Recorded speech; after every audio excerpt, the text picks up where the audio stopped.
بسم اللہ الرحمن الرحیم۔ السلام علیکم۔ 10 ہجری میں حضور صلی اللہ علیہ وآلہ وسلم حجۃ الوداع کے لیے مکہ معظمہ تشریف لے گئے۔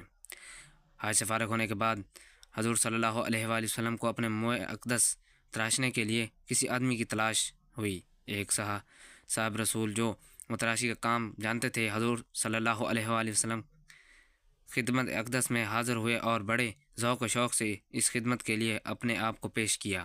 جب انہوں نے اس طرح ہاتھ میں لیا تو سرور کونین صلی اللہ علیہ وآلہ وسلم نے متبسم ہو کر فرمایا، بھائی تم کو اللہ کے رسول نے اپنے کان کی لو اپنے اس حالت میں قابو دے دیا کہ تمہارے ہاتھ میں اس طرح ہے۔ ان صاحب نے بے ساختہ عرض کیا، یا رسول اللہ صلی اللہ علیہ وآلہ وسلم، میرے ماں باپ آپ پر قربان، اللہ کی قسم یہ اللہ تعالیٰ کا مجھ پر عظیم احسان اور کرم ہے کہ مجھے حضور صلی اللہ علیہ وآلہ وسلم کے منہ اقدس تراشنے کا شرف حاصل ہوا۔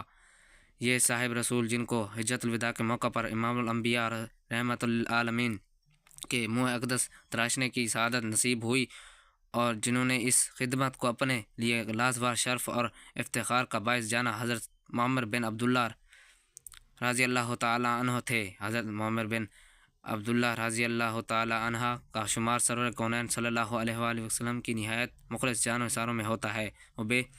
وہ قریش کے خاندان کے عدی کے چشم و چراغ تھے۔ حضرت معمر رضی اللہ تعالیٰ عنہ نے اللہ تعالیٰ نے فطرت اور سلیم سے نوازا تھا، چنانچہ بعد بعث کے ابتداء زمانے میں جو ہی ان کے کان صدائے توحید آشنا ہوئے، انہوں نے بلا تحمل اس پر لبیک کہا اور سابقون الاولون کے مقدس جماعت میں شامل ہو گئے۔ اس پر اشوب زمانے میں اسلام قبول کرنا مصائب العالم کو دعوت دینے کے مترادف تھا۔ حضرت معمر رضی اللہ تعالیٰ عنہ بھی کفار کے دست تعدی سے محفوظ نہ رہ سکے اور 3-4 سال ظلم و ستم کی چکی میں پیستے رہے۔ 6 بعد بعثت میں مسلمانوں کا دوسرا قافلہ اعظم حبش میں ہوا تو حضرت معمر بن رضی اللہ تعالیٰ عنہ بھی حضور صلی اللہ علیہ وآلہ وسلم کے ایما پر اس قافلے میں شریک ہو گئے اور حبش کے غریب الوطنی اختیار کر لی۔ ابن سعد رحمۃ اللہ علیہ کا بیان ہے کہ کچھ مدت بعد حضرت معمر رضی اللہ تعالیٰ عنہ حبش سے مکہ واپس آ گئے اور یہاں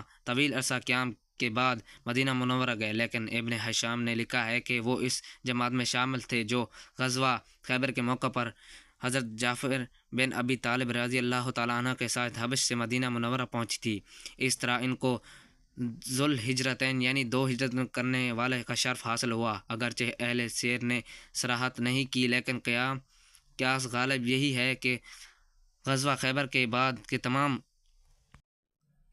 غزوات میں حضرت معمر رضی اللہ تعالیٰ عنہ نے حضور صلی اللہ علیہ وآلہ وسلم کے ہمراہ کعبی کا شرف حاصل کیا۔ مختلف روایات سے معلوم ہوتا ہے کہ اپنے اخلاق پر جذبہ و فدیت کی بدولت حضرت معمر رضی اللہ تعالیٰ عنہ کو بارگاہ رسالت میں درجہ تقریب حاصل ہو گیا تھا اور حضور صلی اللہ علیہ وآلہ وسلم پر بہت اعتماد فرماتے تھے۔ ارباب سیر نے حجۃ الوداع میں ان کی خدمات کا خصوصیات سے ذکر کیا ہے اور اس سفر میں حضور صلی اللہ علیہ وآلہ وسلم کی سواری کا اہتمام انہی کے سپرد تھا اور کچاوا وغیرہ وہی کستے تھے۔ ایک دن کسی شخص نے دانستہ یا نہ دانستہ اس کو ڈھیلا کر دیا۔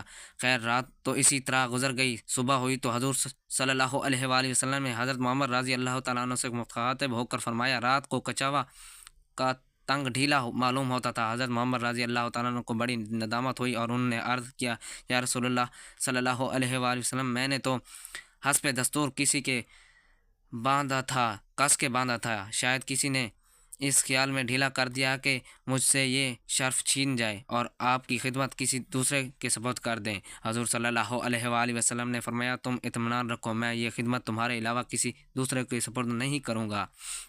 حضور صلی اللہ علیہ وآلہ وسلم کا ارشاد سن کر حضرت معمر رضی اللہ تعالیٰ عنہ خوش ہو گئے اور اس لیے حج کے موقع پر انہوں نے حضور صلی اللہ علیہ وآلہ وسلم کے منہ اقدس تراشنے کا شرف بھی حاصل ہوا۔ حضرت معمر رضی اللہ تعالیٰ عنہ کے سال وفات کے بارے میں تمام کتب سیر خاموش ہیں۔ صحیح مسلم کی ایک روایت سے معلوم ہوتا ہے کہ وہ حضور صلی اللہ علیہ وآلہ وسلم کے اسوہ حسنہ کی بڑی سختی سے پابندی کرتے تھے اور اس معاملے میں متعلقاً کسی مصلحت کو روا نہ رکھتے تھے۔ ایک مرتبہ انہوں نے اپنے غلام کو کچھ گندم دی کہ اس کو بیچ کر جو قیمت وصول ہو اس سے جو خرید لے آئے۔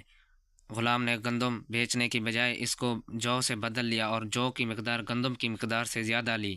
حضرت محمد رضی اللہ تعالیٰ عنہ کو معلوم ہوا تو وہ غلام پر خفا ہوئے اور اس کو اسی وقت جو کی مقدار واپس کرنے کے لیے بھیجا۔ اس کے ساتھ ہی اس کو نصیحت کی کہ حضرت رسول صلی اللہ علیہ وآلہ وسلم کا ارشاد ہے کہ کھانے کی چیزیں ایک دوسرے کے ساتھ برابر تبدیل کرو۔